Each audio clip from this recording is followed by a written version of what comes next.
di satuan pendidikan. Nah, implementasi itu kan penerapan di antara pengertiannya ya. Piye sarane menerapkan ideologi Muhammadiyah itu di dalam satuan pendidikan. Satuan pendidikan itu diantaranya di sekolah-sekolah. Piye ideologi Muhammadiyah supaya bisa tertanam itu. Ideologi itu apa toh kok ada ideologi Muhammadiyah? Ideologi itu gagasan, pikiran. Namun kalau pengeterapannya di dalam pengertian ideologi Muhammadiyah adalah ideologi Muhammadiyah itu seluruh produk-produk Muhammadiyah itu menjadi ideologi Muhammadiyah. Semua produknya. Contohnya apa? Ideologi Muhammadiyah itu. Kepribadian Muhammadiyah sudah menjadi putusan PP Muhammadiyah menjadi ideologi Muhammadiyah. MKCHM, apa MKCHM? Matan, keyakinan, dan cita-cita hidup Muhammadiyah. Mata keyakinan, cita-cita hidup Muhammadiyah, MKCHM. Itu ideologi Muhammadiyah karena sudah menjadi putusan pimpinan pusat Muhammadiyah. PHIWM, pedoman hidup Islami warga Muhammadiyah, itu juga ideologi Muhammadiyah karena sudah menjadi putusan. Yang terakhir ini di muktamar kemarin itu apa yang paling populer itu? Risalah Islam berkemajuan. Risalah Islam berkemajuan itu ideologi Muhammadiyah. Karena itu sudah menjadi putusan yang harus dilaksanakan oleh seluruh jajaran. Termasuk ideologi Muhammadiyah itu produk apa-apa saja yang diputuskan oleh Muhammadiyah, oleh pimpinan pusat Muhammadiyah. Himpunan putusan tarjih. Ada berapa HPT itu? Buku 1, buku 2 dan buku 3. Ketiga-tiganya itu adalah ideologi Muhammadiyah. Pencetok nggih ideologi nggih. Ideologi itu adalah seluruh gagasan, pemikiran, seluruh putusan-putusan yang diputuskan oleh pimpinan pusat Muhammadiyah. Itu semua menjadi ideologi Muhammadiyah. Ideologi itu sangat penting. Bahkan kemarin itu di dalam Muspimwil Muhammadiyah se-Jawa Tengah, Musyawarah Pimpinan Wilayah Muhammadiyah Jawa Tengah kemarin, itu dikatakan bahwa untuk saat ini diputuskan di Muspimwil itu, diputuskan bahwa Muhammadiyah Jawa Tengah itu memprioritaskan kepada 3 hal, yang itu 1, ideologisasi. Yang kedua, industrialisasi. Yang ketiga, mitigasi. Dan itu karena 3 ini sudah ditetapkan di Muspimwil, juga menjadi ideologi Muhammadiyahnya Jawa Tengah. Ideologi, karena sudah menjadi putusan. Ideologisasi apa? Memperkuat ideologi Muhammadiyah di seluruh lapisan Muhammadiyah. Yo sekolahane, yo jamaah masjite, yo cabang ranting, daerah, wilayah, itu semuanya ideologisasi perlu. Ya. Juga di Aisyahnya mestinya, Aisyah juga, karena Aisyah adalah bagian dari Muhammadiyah. Aisyah itu istilahnya ortom khusus. Ya organisasi otonom tapi khusus. Beda dengan yang IMM, IBM. Kalau Aisyah itu punya sendiri, amal usaha sendiri. Malah Aisyah itu punya universitas, punya SD, SMP, SMA juga ada, tapi di luar Jawa Tengah. Kalau di Jawa Tengah belum, sepertinya. ada seperti Muhammadiyah otom khusus. Ini kan putri-putri ibu-ibu kalau tidak di NA mestinya ya di Aisyah ini yang ibu-ibu ini ya. Ikut di NA enggak ini kalau di ikut ya? Ikut ya? Ya, bagi yang sudah ikut alhamdulillah. Bagi yang belum ikut menyusul ya. Kalau enggak NA ya ikut Aisyahnya ya. Ikut PRA, PCA atau PDA ya toh? Pimpinan daerah Aisyah atau pimpinan cabang Aisyah atau pimpinan ranting Aisyah. Kalau bapak-bapak ini insya Allah terlibat juga entah di Muhammadiyah, di majelis apa atau juga apa ini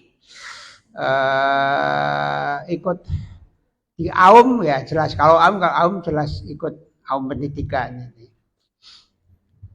Nah, ini perlu ideologisasi itu penanaman ide-ide Muhammadiyah di masyarakat. Kemudian tadi ada industrialisasi, diharapkan Muhammadiyah se-Jawa Tengah ini maju di dalam industri. Kalau di Solo itu industrinya apa itu? Mimu ya, Mimu sama apa itu? Yang sekarang ada mie apa itu loh, lupa. Oh, airmu juga, airmu. Kalau airmu itu PDM Karanganyar kalau nggak keliru ya. Tapi apa? Kleumu apa ada? Nggak ada kok, yang ada airmu aja. Airmu yang ada. Tapi di sini distributornya PCM Lawian loh, airmu itu ya. Distributor untuk Solonya itu PCM Lawian ya. Kita sukseskan saja. Kita sukseskan. Saya itu menganjurkan sekolah-sekolah itu kalau apa itu air apa ambil airmu rumah sakit tapi ya ketoke ya urung iso kabeh ya sok-sok nganggo liyane barang. Ning airmunya bisa menjadi dominan gitu. Airmu. Nah, ini industrialisasi ya. Kemudian yang ketiga mitigasi. Mitigasi itu apa? Mitigasi itu pendampingan. Pendampingan itu ya. Pendampingan itu biasanya kalau untuk yang sekolah-sekolah yang unggulan-unggulan itu kadang-kadang perlu mitigasi. Rumah sakit itu kadang-kadang juga perlu mitigasi. Lah ini. Kembali kepada masalah implementasi ideologi. Jadi implementasi ideologi Muhammadiyah itu adalah bagaimana ideologi Muhammadiyah itu bisa diterapkan di amal usaha Muhammadiyah khususnya di bidang pendidikan. Nah justru karena ini Bapak Ibu guru ini banyak yang Bapak Ibu guru ya di samping karyawan ini justru menjadi corong justru ikut mensosialisasikan ideologi Muhammadiyah itu. Mulanya ya harus tahu ideologi Muhammadiyah. Bapak-bapak ibu-ibu setidak-tidaknya ya tahulah MKCHM itu masalah apa. Kalau di dalam MKCHM itu kan yang penting itu bahwa Muhammadiyah itu adalah gerakan yang memberantas TBC, tahayul bid'ah khurafat. Nah ini tahu, cuma nanti pengeterapannya di masyarakat kan melihat keadaan. Tidak begitu saja disampaikan bisa geger nanti. Ya secara pelan-pelan. Kemudian di MKCHM juga bahwa ideologi Muhammadiyah itu terdiri dari 4 besar bagian ajaran yaitu akidah, ibadah, akhlak dan muamalah duniawiyah. Itu. Kemudian PHIWM pedoman hidup Islami warga Muhammadiyah. Bagaimana caranya bertetangga, bermasyarakat, berorganisasi itu di PHIM itu di sana diatur. Sampai kepada kehidupan keluarga harus bagaimana, tanggung jawab kepada keluarga itu bagaimana. Itu di PHIWM Di sana diatur itu ideologi Muhammadiyah itu. Kemudian yang terakhir yaitu apa tadi? Risalah Islam berkemajuan. Nah, risalah Islam berkemajuan ini sekarang di mana-mana tagline-nya itu adalah unggul dan berkemajuan ya toh. Mana-mana unggul berkemajuan. Sekarang sekolah-sekolah sudah berlomba-lomba untuk menjadi sekolah yang unggul. Ya, ini ya, mudah-mudahan ini sekolah-sekolah di Kobeng ini juga termasuk sekolah yang unggul ya, mudah-mudahan ya. Sudah ada belum yang sudah dalam proses ikut unggul, sudah ada belum ya? Ya, SD berapa? 23. Alhamdulillah sudah bagus. Liane mudah-mudahan menyusul, tapi memang kan tidak semudah membalik tangan toh ya, kan perlu ada proses. Nah, di proses inilah kita berusaha sekuat tenaga untuk bisa menjadi sekolah yang unggul kan begitu. Nah, ini unggul berkemajuan. Di dalam risalah Islam berkemajuan itu di sana dinyatakan semua lapisan di Muhammadiyah baik di struktural organisasi maupun di aum-aumnya semuanya harus berupaya untuk selalu mengembangkan pemikiran-pemikiran tentang kemajuan di segala aspek kehidupan. Harus itu. Harus dikembangkan seluruh aspek kehidupan berkemajuan. Berarti kalau sudah berkemajuan itu diusahakan beda dengan yang kemarin. Yang kemarin itu kalau nilainya 6, yang akan datang setidak-tidaknya ya 6,5 atau 7. Terus naik terus. Nah, itu namanya berkemajuan. Islam berkemajuan itu dilandasi oleh apa? Surat Ar-Ra'd ayat 11. A'udzubillahi minasyaitonirrajim. Innallaha la yughayyiru ma biqaumin hatta yughayyiru ma bi anfusihim. Allah tidak merubah nasib suatu kaum sehingga mereka mau merubah diri mereka sendiri. Nah, ini Islam berkemajuan. Nah, cuma memang di dalam Islam berkemajuan itu ada poin-poin seperti di karakteristik Islam berkemajuan. Itu yang poin keempat itu adalah karakteristik atau ciri Islam berkemajuan yang keempat yang perlu saya beri penekanan. Yang keempat itu adalah mengembangkan dan menyebarluaskan wasatiyah, paham moderat. Jadi Muhammadiyah itu dengan Islam berkemajuan, Muhammadiyah sebagai gerakan yang moderat. Bukan ekstrim kanan, bukan ekstrim kiri, tapi singgon tengah-tengah. Nek cara Quran itu wa anna hadza sirati mustaqiman fattabi'uh. Inilah jalanku yang lurus, ikutilah jalan yang lurus. Sing kenceng. Tengah-tengah. Tidak ikut yang eksklusif tidak. Ora sing ora, tapi orang sing sak penake dhewe. Tapi set terus maju sambil meningkat. Itu Muhammadiyah. Tapi wasatiyah. Nah, dengan adanya wasatiyah ini, orang Muhammadiyah itu perlu luas di masyarakat. Luas. Ojo kaku-kaku banget di dalam bergaul, di dalam menanggapi suatu keadaan. Tapi juga punya prinsip. Ada prinsip yang perlu dipegangi. Ya. Ada prinsip yang harus dipegangi, dilakoni ya. Nek memang itu bertentangan dengan akidah ya wis rasah wae gitu. Tapi kita di dalam kalau manhaj Islam berkemajuan itu yang poin keempat itu tidak menutup pintu ijtihad dan menghargai perbedaan pendapat. Nah, ini penting ini. Mula nek nang Muhammadiyah sekarang yang perlu dikembangkan itu menghargai pendapat orang lain. Jadi nek besok dilalah posone iki ora bareng karo liyane. Ya, saya juga tidak tahu nanti pemerintah atau yang lain itu hari apa. Kita kan puasanya mulai tanggal 1. Hari apa itu? Tanggal 1 hari Sabtu ya. 1 Maret hari Sabtu ya. Engko nek liyane kok dilalah mulaine Ahad apa Jumat, ya ora masalah. Enggak usah kita olok-olok ngopo poso orang beda. Tidak apa-apa, silakan. Kita hormat saja. Kita hormat saja yang beda dengan kita. Tidak usah diolok-olok. Yang penting kita bisa menjalankan apa yang sesuai dengan yang kita yakini. Itu menghormat. Ada yang tarweh, ada yang 11 rakaat saja, ada yang 4-4-3, ada yang 2-2-2-2. 1 ya toh. Ada yang apa itu? Ada yang 9, kemudian sama berapa ya?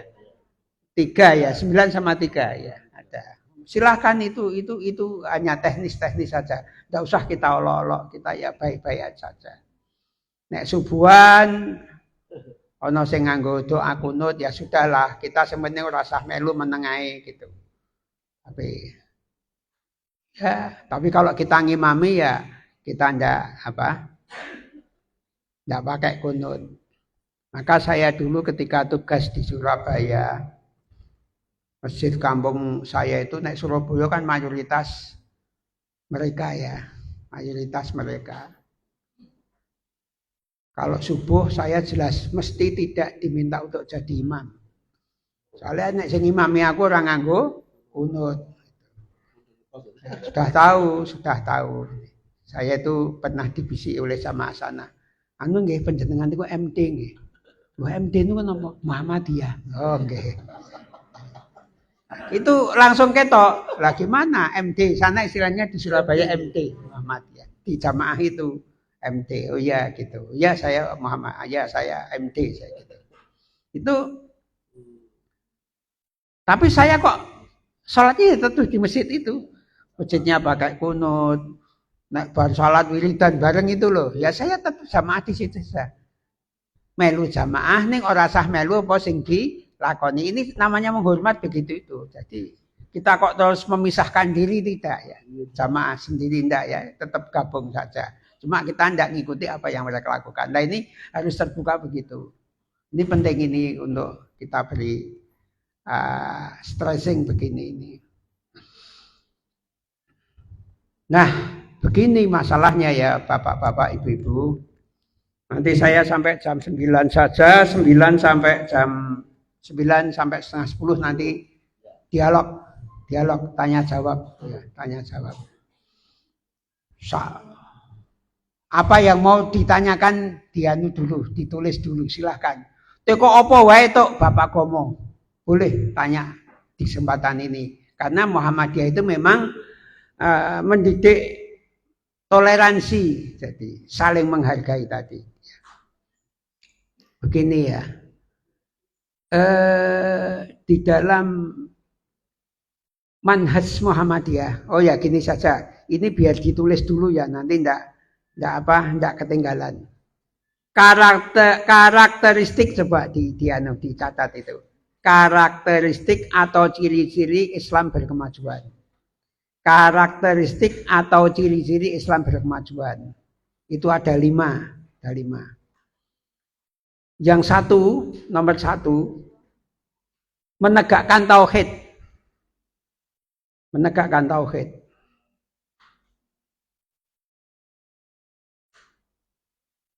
Yang 2, bersumber kepada Al-Quran dan As-Sunnah.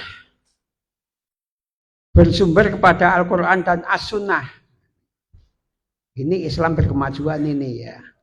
Bersumber pada Al-Quran dan As-Sunnah. Yang ketiga, menghidupkan ijtihad dan tajdid. Ketiga, menghidupkan ijtihad dan tajdid.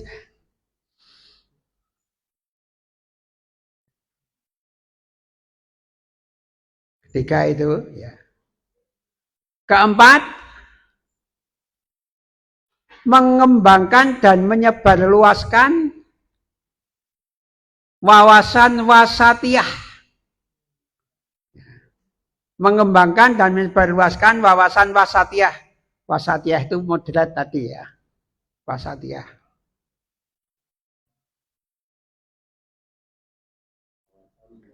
Mengembangkan dan menyebarluaskan wawasan wasatiyah. Wasatiyah itu moderat. tengah-tengah. Yang kelima mewujudkan Islam rahmatal lil alamin, mewujudkan Islam rahmatal lil alamin. Nah, inilah 5 karakteristik Islam berkemajuan itu supaya bisa diterapkan di lembaga-lembaga pendidikan Muhammadiyah. Itulah sebabnya maka di sekolah-sekolah Muhammadiyah perlu adanya keterbukaan. Ora gampang nesu, ora gampang seling surup, mengembangkan wasatiyah moderat. Bisa ada dialog, saling tukar pikiran ya. Sekarang kalau jadi orang pertama, kalau di sekolah orang pertama kan ya kepala sekolah ya. Kalau di Muhammadiyah orang pertama kan ya ketua, di PCM, PDM itu ketua. Ora iso menang-menangan saiki. Tidak bisa menang-menangan, jaluk menangnya dhewe ora iso. Karena itu tidak sesuai dengan ideologi Muhammadiyah. Muhammadiyah itu wasatiyah moderat. Ada pendapat, oh ya silakan. Saya usul Pak Kepala, gini, dengarkan. Gini, dengarkan. Setelah itu bagus, semua usul bagus. Cuma ini perlu dipikirkan ini. Jadi sekarang model otoriter sudah tidak cocok sama ideologi Muhammadiyah. Ideologi Muhammadiyah harus terbuka. Saya itu biasa kadang-kadang itu orang warga Muhammadiyah datang kepada saya, tahu-tahu marah-marah kepada saya. Pak Anwar ini gini. Oh ya, terima kasih masukannya gitu. Ya nanti lain kali itu bisa dibahas. Jangan lain kali, sekarang itu harus mulai Pak, dibahas, ini penting. Oh iya penting ya. Ya kudu ngono ora kok sampean malah nyengeni aku, sampean blonjo aku apa piye? Oh enggak gitu. Enggak, sekarang harus wasatiyah, harus moderat, harus longgar atine, Nah itu. Kemudian satu hal lagi yang ingin saya diktekan yaitu manhaj Islam berkemajuan. Manhaj itu pola pikir, cara berpikir. Islam berkemajuan. Manhaj itu pola pikir, cara berpikir. Atau pijakan berpikir itu manhaj. Manhaj Islam berkemajuan itu yang pertama adalah sumber ajarannya adalah Al-Quran dan As-Sunnah. Itu manhajnya. Maka kalau Muhammadiyah semuanya itu mesti baline kudune Quran karo hadis. Yang pertama, sumber ajarannya adalah Al-Quran dan As-Sunnah. Yang kedua, meyakini bahwa ajaran Islam itu terdiri dari 4 dimensi. Meyakini bahwa ajaran Islam itu terdiri dari 4 dimensi. Yaitu 1 akidah, 2 ibadah, 3 akhlak, 4 muamalah duniawiyah. Muamalah duniawiyah itu pergaulan duniaan itu, muamalah duniawiyah.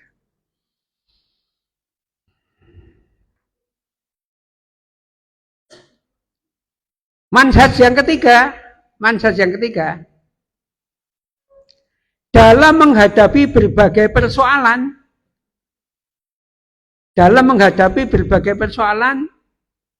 menggunakan 3 pendekatan.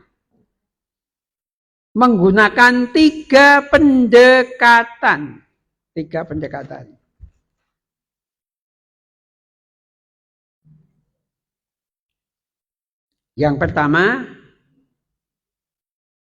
bayani. Bayani itu bunyi teks. Bayani itu bunyi teks. Yang kedua, burhani. Burhani itu akal pikiran.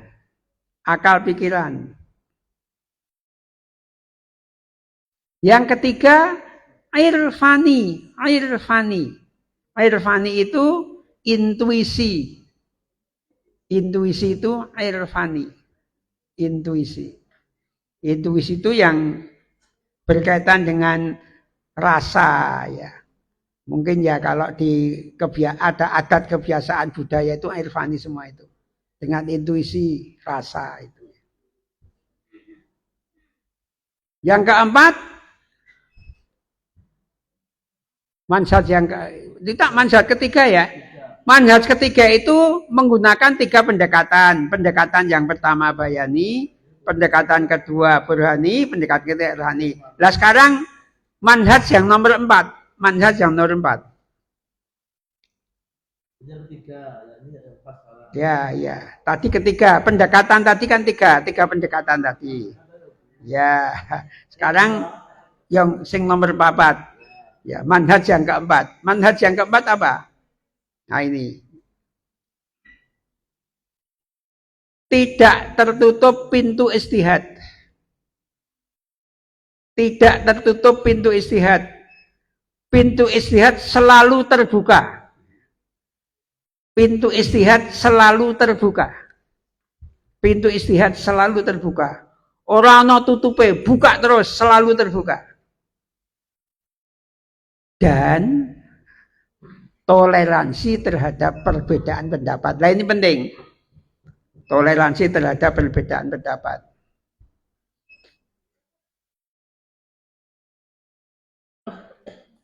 Yang kelima, memanfaatkan ilmu pengetahuan dan teknologi. Memanfaatkan ilmu pengetahuan dan teknologi. 5. Memanfaatkan ilmu pengetahuan dan teknologi. 5. Yang keenam,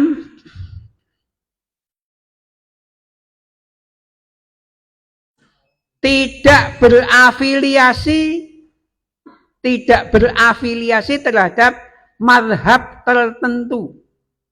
Tidak berafiliasi terhadap mazhab tertentu.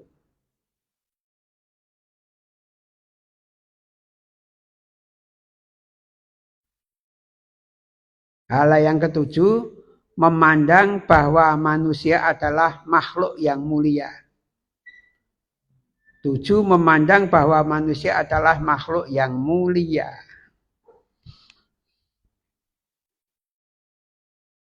Yang ketujuh ini supaya saya tidak lupa, saya contohkan begini. Kalau ada orang lain agama Islam itu meninggal dunia, meskipun yang meninggal dunia itu adalah non-muslim, tapi kita tetap perlu berdiri menghormat kalau lewat. Dan kita tidak mencaci maki kepada jenazah itu. Oh, jenazah wong neraka kowe, enggak usah. Kita berdiri, kita menghormat. Dan kalau ada orang Nasrani non-muslim meninggal, kita kan juga tetap melayat. Tapi pas upacara kita tidak ikut, kan begitu. Itu namanya karena manusia, kita menghormat manusianya itu. Itu mulia sebagai manusia. Ini secara keyakinan sendiri-sendiri. Kemudian yang tadi perbedaan pendapat itu memang harus menghormat, sehingga kita nanti kalau beda pendapat dengan yang lain tidak usah olok-olokan. Yes, pokoknya keyakinanku ngono, aku yes ngono kuwi, tapi tidak perlu saling mencaci maki, ya, saling mencaci maki. Berat loh mencaci maki itu. Sibabul muslimi fusukun, mencaci maki sesama muslim itu fusukun, dosa besar. Tidak boleh. Kita harus tetap menghormat kepada siapapun.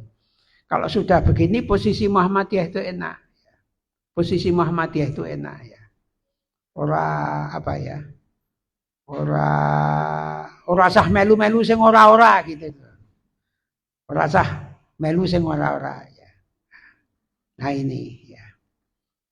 Meskipun kadang-kadang ide-ide dari orang Muhammadiyah itu beda, tapi cara sikapnya kan lain. Contohnya ini, saya bikin contoh ya.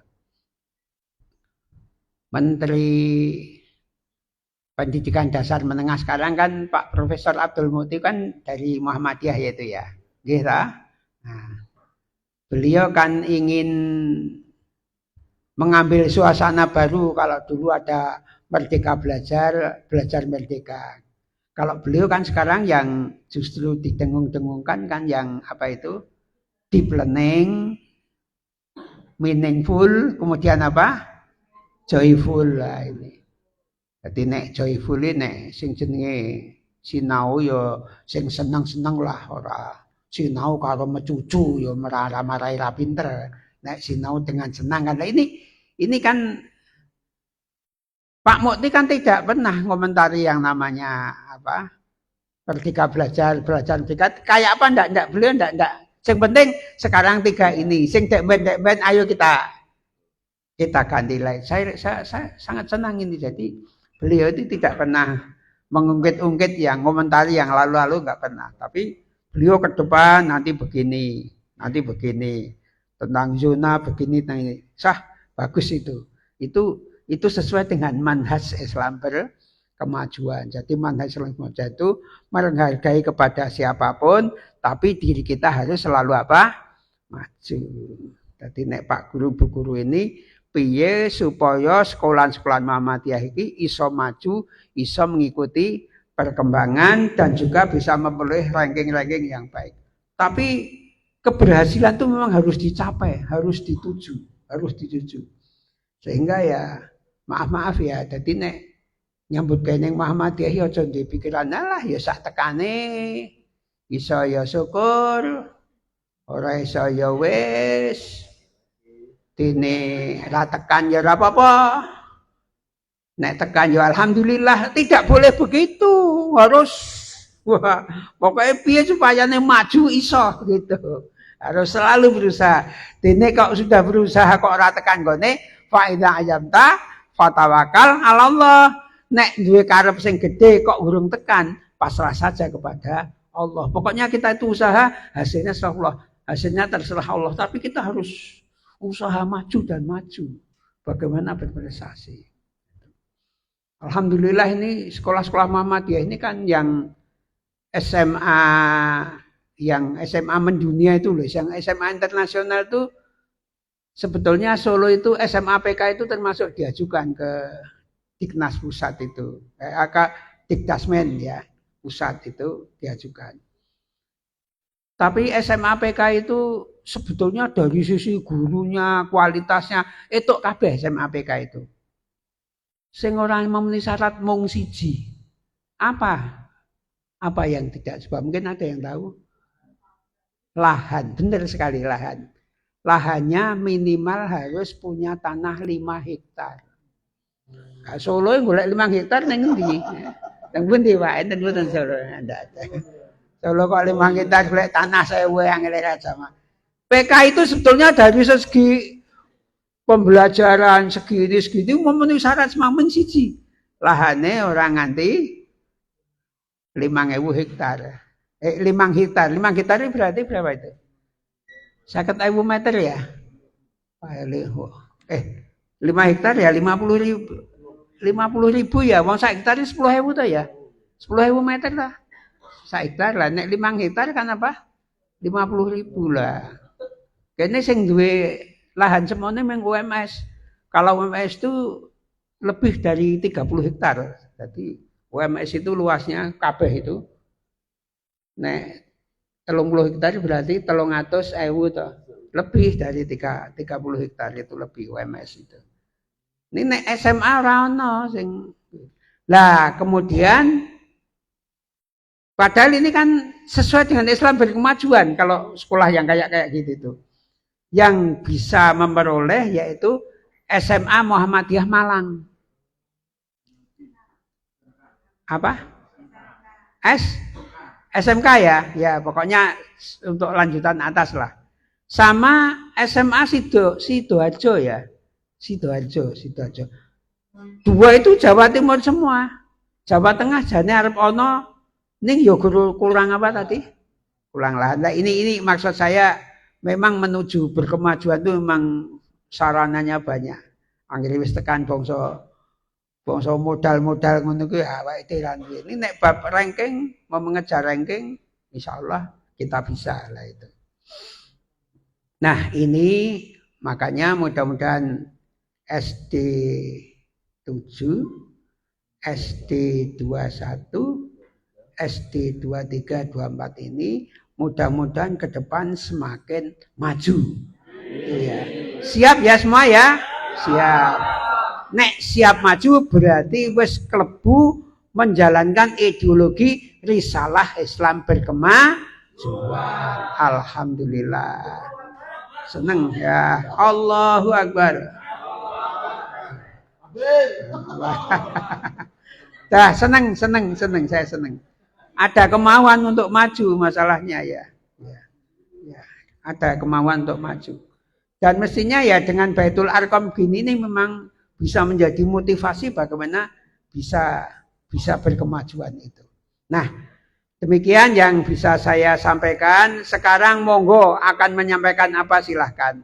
Nek iso tak jawab, nek ra iso ya ora tak jawab gitu saja. Wong yo sak isane, sak kemampuannya. Monggo silahkan. Siapa yang akan untuk Mbak Meli untuk materinya sampai jam 9 tepat. Bapak Ibu sekalian, mungkin